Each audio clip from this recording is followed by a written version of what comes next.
Hello, this is a Thanksgiving message for everything that's light and bright and good and true, in order, well, to celebrate that. But for balance, I guess we have to thank everything that's not quite so bright or honest or good or true, because that's how we learn our lessons. Personally speaking, I know that I've learned a lot of lessons this year, and I give thanks for the lessons I've learned and the wonderful people that I've met. And I've learned lessons from that's the good stuff. I've learned lessons from the not so good people. But there you go. Another year, a year older, a year wiser. I've definitely wised up a lot this year, and I feel a little bit older for for those changes. But there you go. That's life, isn't it? So this is a Thanksgiving message for, well, predominantly to celebrate, as I said, the good, but you have to give thanks for the not so good, because it makes you appreciate things when they're better. Okay, excuse my croaky voice. So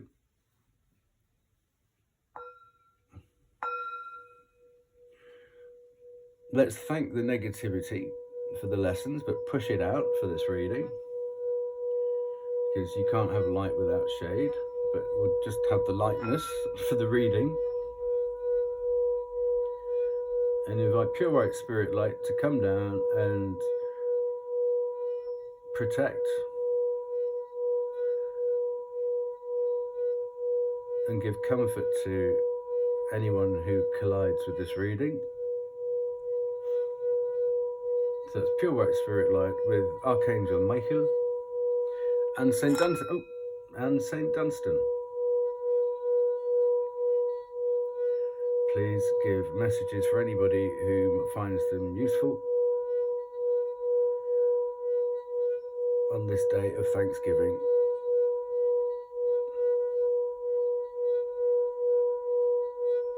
Please and thank you, Thanksgiving-wise.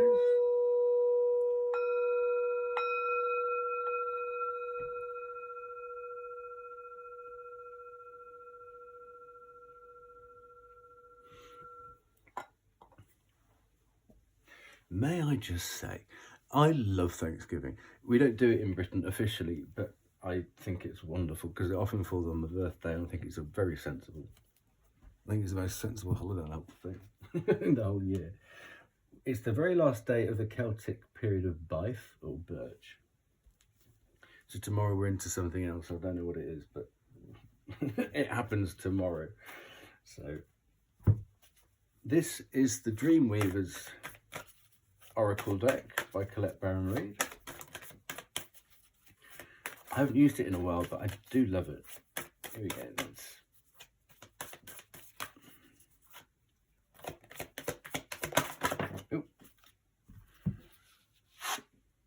Let's take them both then. Number 9. So it's that awkward time of the morning for shadows here. So, when a witch must drink their brew. Ooh. So let's say that's where we're coming from. When a witch must drink her brew. Oh, look, Dragonfly. That's CBR's favourite. That's her favourite animal totem. Could it be a dragonfly? Yes, it is. Definitely is. Oh, wow. It's almost, well, light and dark there, isn't it? Now, where did I put that confounded book? Oh, here we go.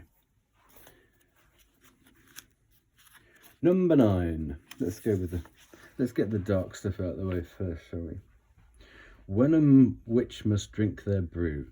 Essential meaning, being unapologetically comfortable in who you are, trusting and knowing your own magic, being authentic and inspired, the courage to your own values and who you are, not succumbing to the spell of society. Do you trust in your own magic? ? You should. There is no one like you, and your essence is brimming with life force and purpose unique to you. This is your magic elixir, so drink it down and cast off what doesn't serve you. Being fully yourself is what's required of you right now. Nothing less will do. Yes, it takes courage to cast off the spell of society with all its expectations and manipulations and restrictions, to claim your true expression. Do you worry about the consequences? What if you don't fit in? There are times when a new world is being birthed. Your truest note is the symphony of life. In the symphony of life can only be played by you.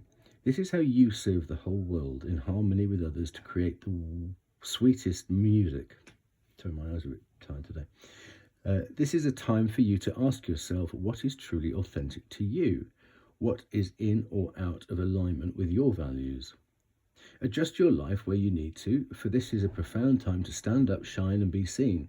Drink in your magic, share it with the world and be bold. When a witch must drink their brew, they are at a profound moment to own their own magic. Just like you were born for these times. No, that's nice. Well, I got the wrong impression of that card. I do apologise. I thought it was if a witch, anybody doing negativity, it's sort of eating humble pie type thing. That, I mean, you can see that as in, if somebody's done something deep down and dirty, then they would have to. But this is it's a positive take on that too. So if you're just using the verbiage of this thing, if you're someone who's creating magic in your life, I'm not saying baneful magic, but if you sprinkle stardust wherever you go, then that's what you can take from life. So you let's go positive. But what I said before, you've made choices, so you know the difference between going that way and that, or that way and that way. Keep it on the up, keep it in the light, keep it honest. Lies do get found out. It's just so tiring, isn't it? Wastes so much time and so much effort, and it can cause so much upset in people's lives. There you go. And trust is that thing where it can take, I don't know, oodles of oodgits to earn it, but then just one temptation to break it. And the trust is not a rubber ball, it's fine porcelain china. And I worry, I worry. Trust doesn't seem to mean too much. It feels like it's swinging, like a pendulum, sort of swinging that way and that way. It feels like trust is now coming back again because it became almost disposable, didn't it? And for people who actually value trust, they're pretty dark days, aren't they? Anyway, here we go. Could it be a dragonfly? I love that. Now, I've borrowed the dragonfly from CBR, actually. So, could it be a dragonfly? There are days when you begin to notice just how in sync you are with the world. While you're thinking of a person, they call you, or you see their name on the side of a truck. You might need to know the answer to something important. Sorry. I just thought of something, I'm sorry. I can't help where my mind goes. You might need to know the answer to something important, then you overhear just what information you need in the lyrics of a song on the radio. It's common to develop a relationship to a sign that always shows up when the spirit of someone you've loved and lost is nearby. Often it is based in nature, like a feather or a butterfly. Maybe a dragonfly shows up to let you know you're on the right track. Now is the time for you to trust those signs in the world around you as a way in which the universe reflects you, witnesses you, and loves you dearly. Pay attention, as the entire world is your oracle. Absolutely. Uncanny and serendipitous occurrences remind you that you matter and the universe is watching over you. Could it be a simple dragonfly, or is that a message from spirit sparkling through its wings? Question mark. Trust those symbolic moments. They are sacred and personal. Yep. If you want to, this is, people talking about doing magic. Well, there's so much natural magic out there. And, you know, people, let's replace the word magic for beauty. Once you start noticing the beauty in things, and people start, so many, and I, on a personal note, I got in with a group of people who were always disgruntled. And it was like, oh gosh, and I know that I love a good laugh. I can't deny it. And my humour got very it was like it turned very negative, and it was making jokes about, oh yeah, and it was the comedy of complaining. And when I didn't have those people around me so much, I didn't want to sort of complain, because there was only me to complain to, and I'd already been through it anyway. So one of the lessons I've learned over the last, let's say, 3 years, is that even though it can be very, very funny, and I have to say it's a very British humour, the comedy of complaining. In my experience, it's quite a dark humour. The British have got a history of doing that quite well, and obviously there are other places that do it. But yeah, it sort of starts with the weather, having a good moan about the weather, but it's to moan in a funny way. And as I say, I like a good laugh, and through meeting different people with different outlooks, I've really changed my sense of humour around, and I love it. And I'm exploring different ways to make myself laugh, if you see what I mean.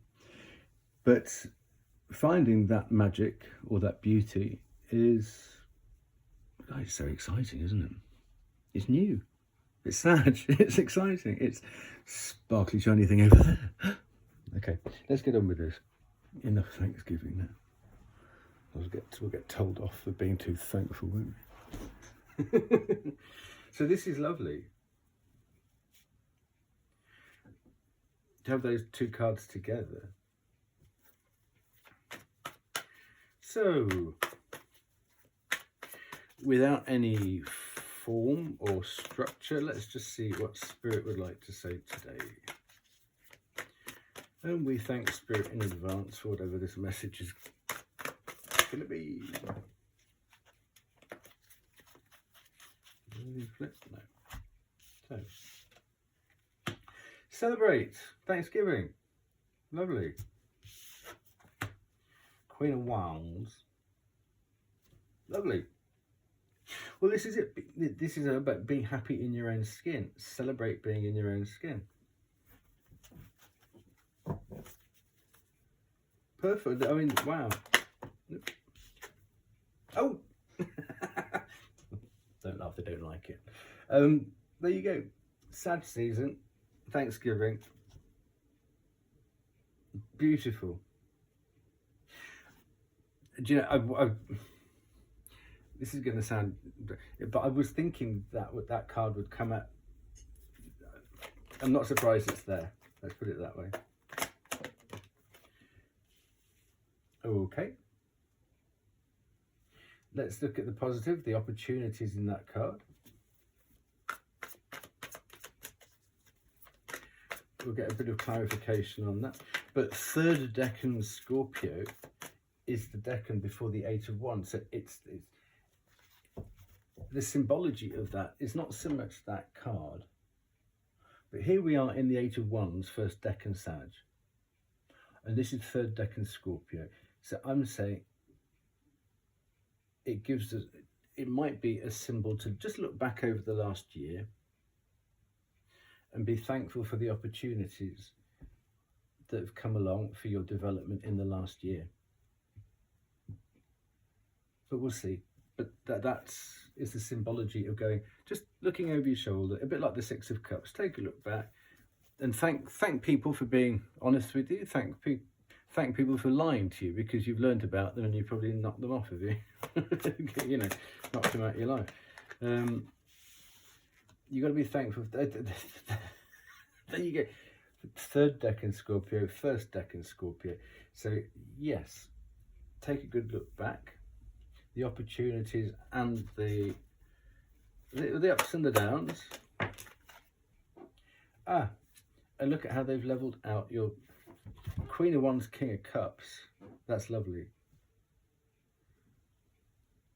You know, we don't, even the stock market doesn't go straight.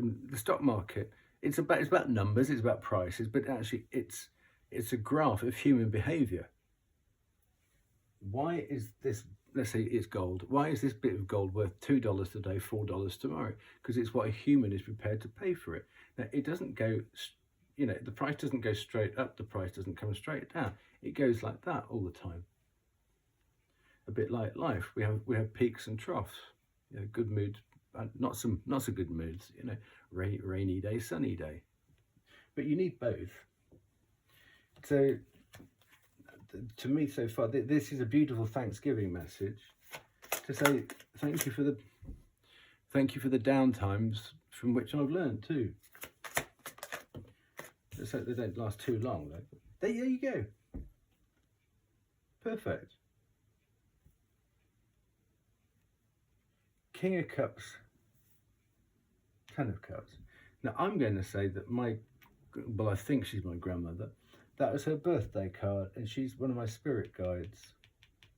If she is my mother, this lady is my maternal grandmother, and she was third decan Pisces. So whenever that card comes out, I think of her. But to have the maximum cups and the maximum cups in the 1 to the 10 and the court cards, and then the 3 of cups, that's beautiful. That's, you know, have a little look at the past, but be happy for it.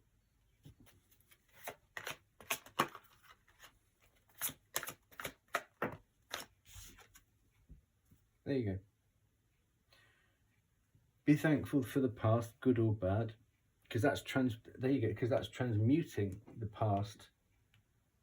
And anything confusing or negative, transmute it into thanks for the lesson to go forwards with. There you go.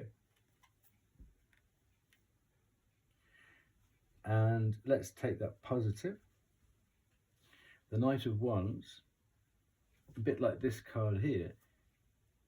Be thankful for your journey. It's not anybody else's journey. This is about being unapologetically you.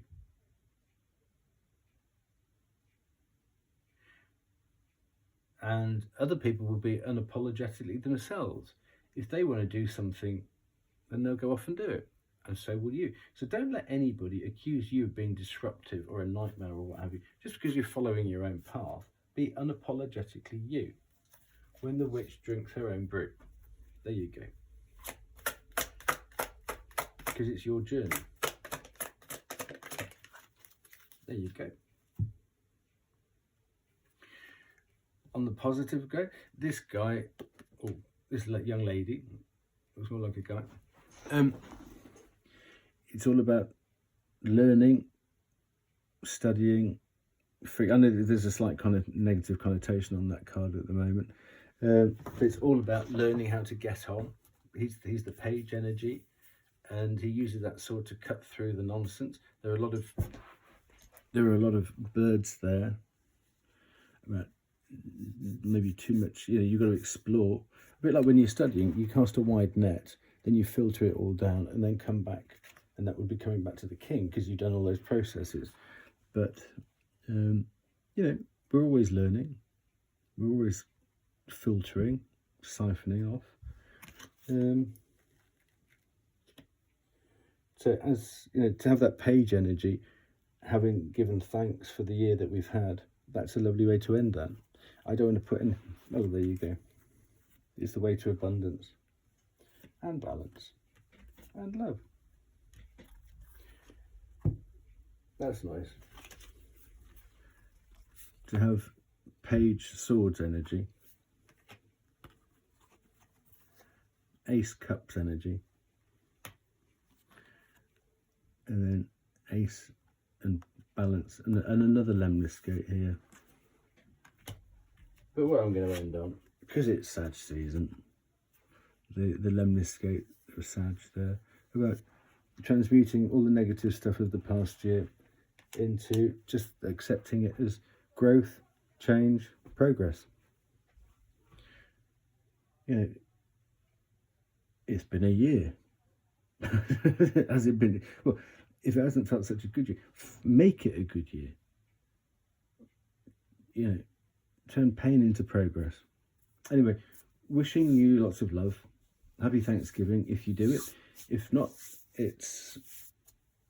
you're obviously not American. I think the Canadians have had their Thanksgiving already, but I like the fact that the influence of Thanksgiving is growing and growing, because I think it's a very sensible time to have a holiday. In Britain, we do much more at Christmas. Almost the country stops for 2 weeks over Christmas. We can do, and at Christmas and New Year, and it's a bit of a. It can get a bit of a, you know. It can take a long. It can feel like a long time. Let's put it that way. But yeah, there you go. I'll shut up now. But happy Thanksgiving, and thank you to everyone who's taught me something, everyone who's supported me, and shown me kindness and understanding. Take good care, and happy Thanksgiving.